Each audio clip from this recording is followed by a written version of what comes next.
I'm on the vibe as much or more than my athletes are. I think right now my day starts with the vibe. My movement is very important to me because in most cases I've got to demonstrate, in some cases cold turkey, a movement pattern or a joint position, or maybe I have to spot someone at a heavy load. So my body has kind of got to be turned on pretty readily when I walk out onto the training floor. And in a lot of cases I'm sitting in my office answering phone calls or emails or on conference, and I have to get up really quickly and come out and demonstrate something. I don't have time to go through a thermogenic warm-up and muscle activation and foam rolling and all the things to go out and demonstrate a pro shuttle. I've got to be ready to go. Is it by itself the panacea? No, but without it, I can tell you I wouldn't be able to demonstrate some of the things I demonstrate. I wouldn't be ready to go. So that's from my day-to-day work standpoint. For my day-to-day own workouts, it's the first place I start. I'll start with the lower body vibe routine. I may do some foam rolling with it. I'll probably do a little stick on some of my touchy points, maybe get a couple of muscle activation techniques probably on the vibe, and then you'll watch my workouts. I'm using the vibe in between sets of every single one of my resistance training modalities to potentiate it, because I honestly don't have time to have an inefficient workout, and I need to get a biggest bang for buck, and without the vibe I just don't get it. And I can tell you this, the gyms when I travel away from MJP that don't have it, it's like eating a hot fudge sundae without the fudge, man. And there's nothing there other than the actual workout that you get, and you don't really know it until you're missing it. You don't know what you have until it's gone. And a lot of our athletes are saying the same thing. Hey, how do I get my guy at my place to buy some of these? Because I really notice it when I go back there and I don't have it. Yeah, collateral benefits that aren't, we just don't come up and say, oh, well, that's typical. Yeah, I think one of them is, I hate to say it, but it's joint pain.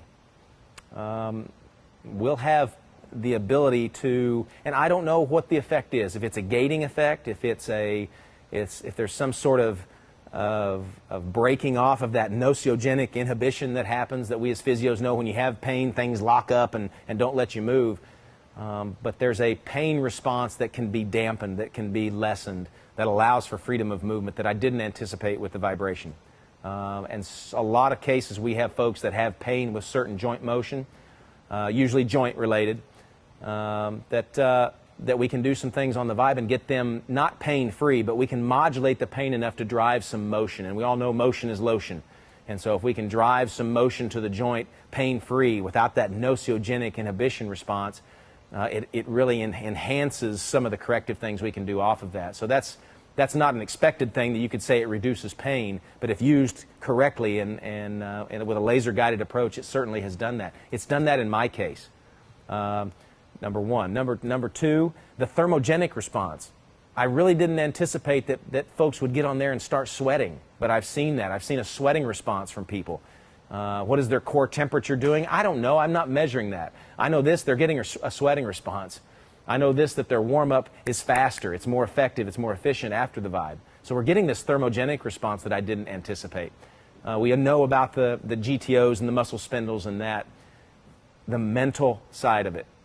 The ability to utilize this, and that's why I love the name Zen. It allows us a space, it allows us sort of that you get into this environment, this atmosphere on the vibe that really allows you to get into a certain training space mentally. And I can't explain it. I wish a researcher could. I'm not exactly sure. We don't know much about what's going on between the ears here. But I can tell you this, if you utilize it correctly, you can drive yourself into a mental state that really enhances the training experience afterwards. And I think that's one of the reasons our professional athletes go to it right away when they first come in. It allows them to clean the slate.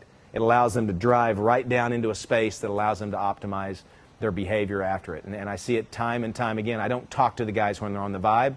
It's almost like they don't want to be talked to. This is their time, and it's their preparatory time. And I didn't anticipate it being as much mental as it really is.